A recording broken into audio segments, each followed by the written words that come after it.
बर' फरायसा आफादा बर' माहारि बाद आरो हारिनि थामोनथा रैखाथि हारिनि खौसेथि आरो बर' हारिखौ गेरेमसा माहारि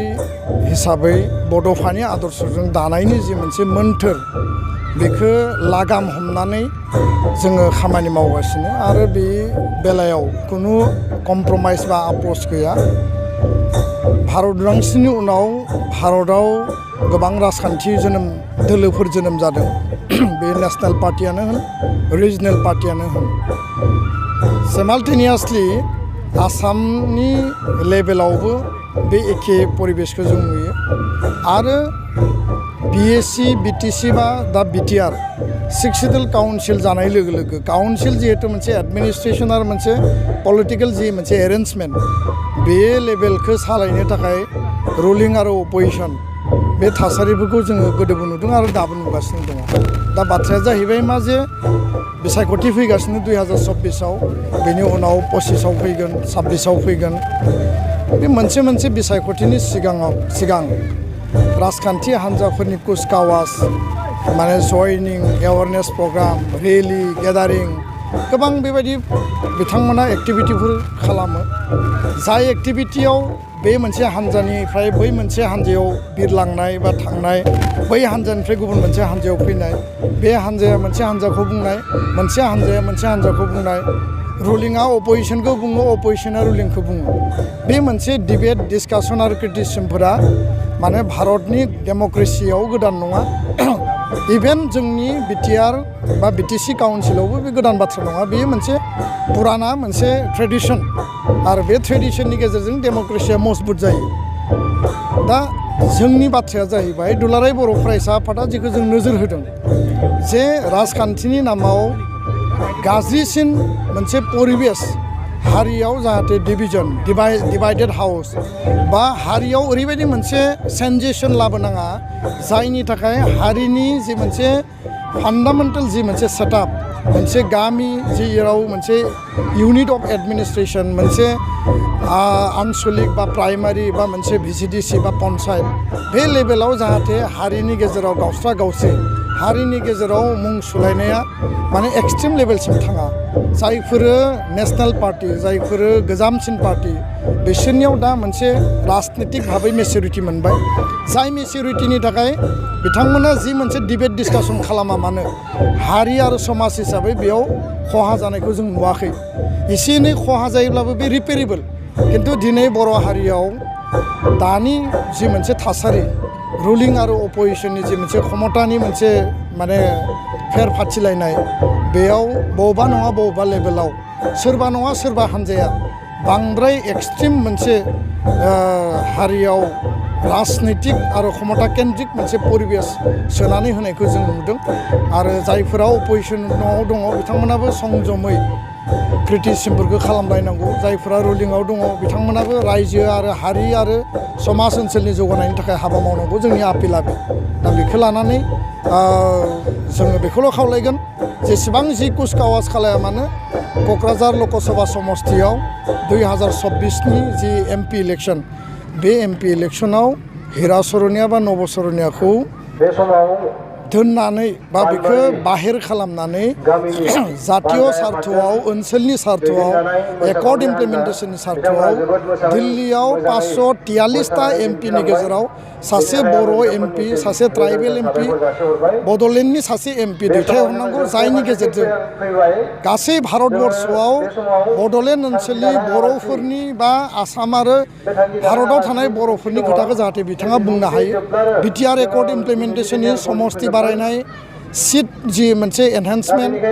आरो पावार टु मेक ल'स साबजेक्ट एनहेन्समेन्ट BTAD खौ BTR बे मोनथाम जि क्ल'ज एमेन्डमेन्ट खालामनांगौ सिक्स सिडुलाव बे क्ल'ज एमेन्डमेन्ट खालामनांगौनि थाखाय जाहाथे आवाज दैखांनो हायो आरो बेनि थाखाय खौसे खामानि मावनांगौ।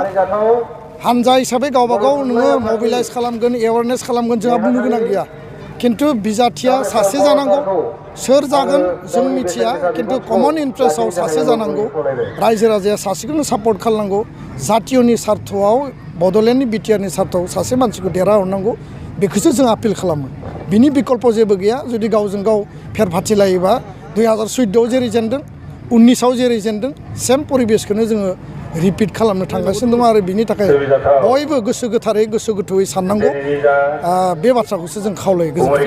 खोथाया जाबाय जे दिनै एकर्डआ 4 बोसोर जानोसै आरो सरकारा 3 बोसोर जाफैबाय माखासे कभिड परिबेस थांबाय किन्तु बाथ्राया जाहैबाय जे एकर्ड इमप्लिमेन्टेसना दुलाराय बर' फरायसा आफादनि माने गुबै मोनसे हाबाफारि आरो एबसुआ जिहेतु प्रेसार ग्रुप एबसुआ जिहेतु माहारियारि गौथुम आरो बे एकर्डआव एबसु हिसाबै एनडिबि हिसाबै जोङो ज'है सिगनेटरि अर्गेनाइजेसन दा एबसुआ राजनितिक हान्जा नङा एबसुआ सरकार नङा जोङो पावार पलिटिक्सआव गैया एबसु नाय बे आफादा 93 एकर्डनि उनाव सानसुमा दाखौ मासियाव फज'दोंमोन एकर्ड इमप्लिमेन्टेसन सार्टआव सरकार सालायनायनि उनाव मा मावदों मावाखै बे बिथांमोननि सरकारनि बाथ्रा 2003-2005आव हाग्रामा महिलारि टीम बिथांमोनखौ बिटिसि सुक्तिनि दफा मावफुंनायनि थाखाय एबसु थुनलाइ आफाद बर' हारि बा XBLT ज' लोगो नांनानै मासियाव फज'दों सरकार सालायनायनि उनाव मावनो हादों ना हायाखै बे बिथांमोननि बाथ्रा एबसुआ सरकार सालायाखै एबसुआ पावाराव जिरायाखै जों पार्टी नङामोन 2020 शान्ति सुक्तिनि उनाव एनडिबि एबसुनि दैदेनगिरिफ्रा UPPL हान्जायाव थांनानै दिनै बिथांमोना सरकार सालायगासिनो सरकाराव थानानै काउन्सिल स्टेट आरो सेन्टार ट्राइपार्टाइट जि मेकानिजम दङ एकर्डनि मोनफ्रोमबो दफाखौ सरकार टु सरकार गभर्नमेन्ट टु गभर्नमेन्ट लेभेलाव इमप्लिमेन्टेसन खालामनांगौ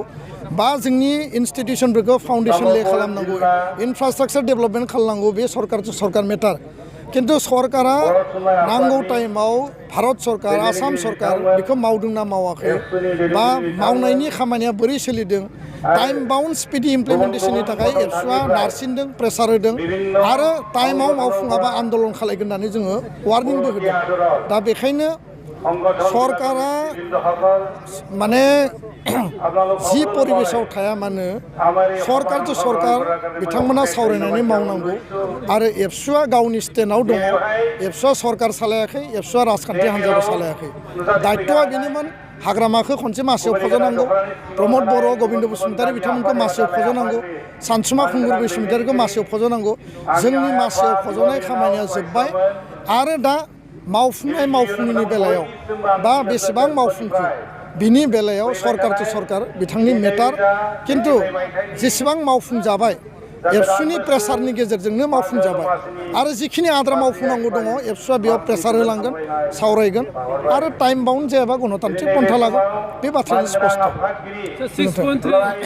सननि गेजेराव दिनै 20 तारिख आरो 10 दिन दंबावो 6.3 नि 10टा कलेजा बिटिआर काउन्सिला बिनि डिक्लेरेसनखौ खालामनांगौ आरो बाखि LP ME high school high secondary बेयो सिमाल्टेनियासलि कन्टिनिउ जानांगौ होननानै जों खावलायो गोजोन्थों दानाय समस्ति बारायनायनि जि मोनसे एमेन्डमेन्ट 60टा समस्ति दानो हायो 46 आरो 60 बेयो कन्स्टिटिउसनेल एमेन्डमेन्ट जानायनि गेजेरजों पार्लियामेन्टआव पास जायोब्ला बे आबुं जागोन गामिया हाबसनबाय थागोन जिखिनि मेक्सिमाम लेभेलसिम जों गामि सोनांगौ बे गामिया सोखांनाय लोगो लोगो डिलिमिटेसन जागोन किन्तु 60टा समस्ति दानांगौनि थाखाय संबिधानिक जि प्रक्रिया दङ बेखौ मावग्रोनांगौ 60टा समस्ति बानायनाय आरो गामि सोसननायजों माने डाइरेक्ट रिलेसन गैया बाथ्राया जाहैबाय जे गामिया सोसनजोब जाहैबाय 60टा समस्ति दानायाव मदद जागोन किन्तु समस्ति दानो हायो बे एमेन्डमेन्टआ सिगां फैग्रोनांगौ बिनि उनाव गामियाव कन्टिनिउवासलि सोलांबाय थागोन आरो सोनाया आबुं जायोबा डिलिमिटेसना एट एनि ममेन्ट जों खालामनो हायो गोजोन्थों।